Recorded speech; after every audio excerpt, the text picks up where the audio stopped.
So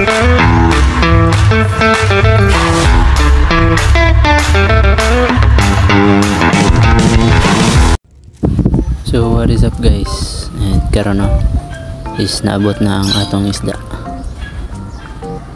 So padong na tayo dito sa backyard.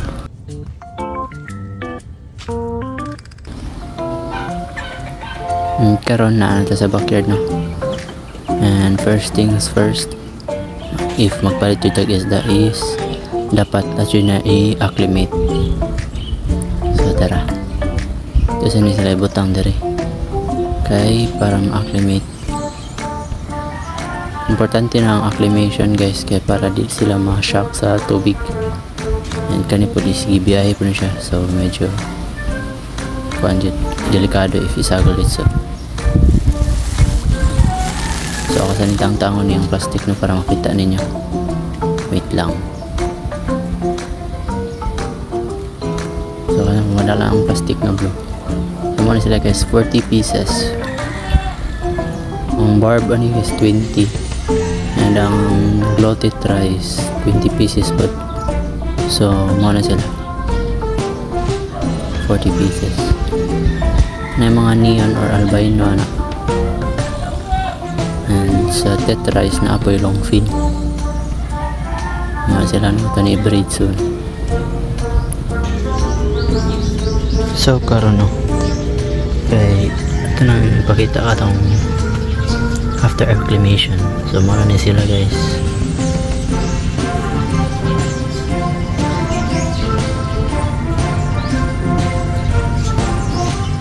So 40 pieces to kahapon itong napalit. So marami sila.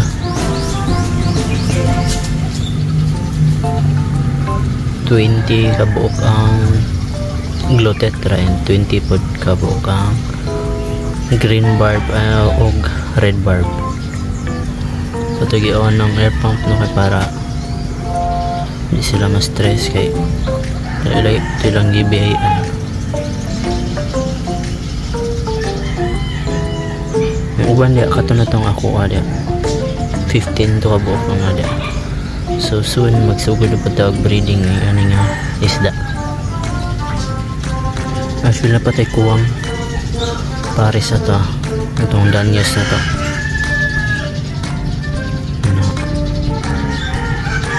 So palitan ba ito na ko siya maybe 3 kabuok para makabreed po ito og danyos barb sa tetra. So soon mag-extend ta diri, magbutang taog pan diri, dili lang guro ref tab basin magkuhan ako trapal pan lang guro kay kanikwaon na akong basurahan. So aray ta magbuhat tari, extend na dahang to dito sa may saging ang to diri. So mga nabilin sa itong mga tag G's no, balik din sa mga bata. Ang gamay na lang dyan ang sobra. Nahurot na ang mga breeder, mga juvie size na lang. So dere wala na nisod kay akong gibalhin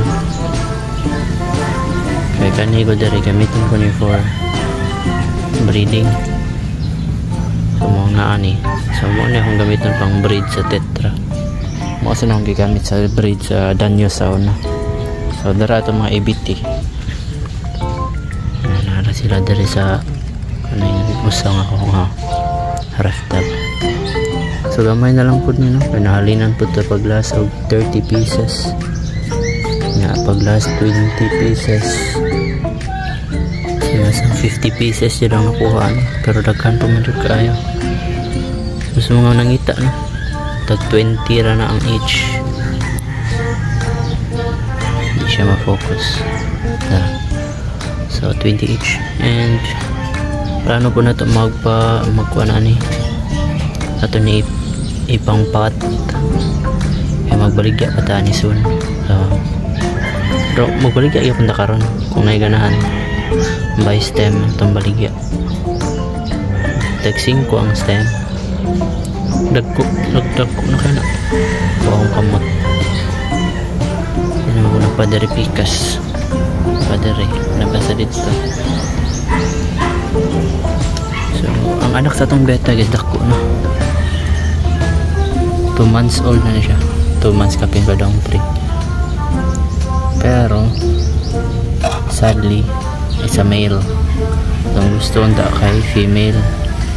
Ito i-breed pero lucky man nagwatch og nest. Pero napay usa na igsuon gamay. Nadere sa Picas, nadere. So di pa lang ako mapakita. Medyo gamay pa siya. So may unta og ma-female to. Noon, hindi ka palit na kong danyas kaya mapalit po ko og female na beta. Siyempre, mag-breed dagdagan niya isda kaya itong pamamaligya. So, mga update na sa itong mini backyard or fish backyard. So, mga ito, magbatag paan diha dito, ba't ngangkot kay landong na diha. So, basta natin mga plano para sa itong backyard. Kana po mag water change po ko anak kay medyo green na. So maulan sana ang update guys na, and see you on my next video. Bye.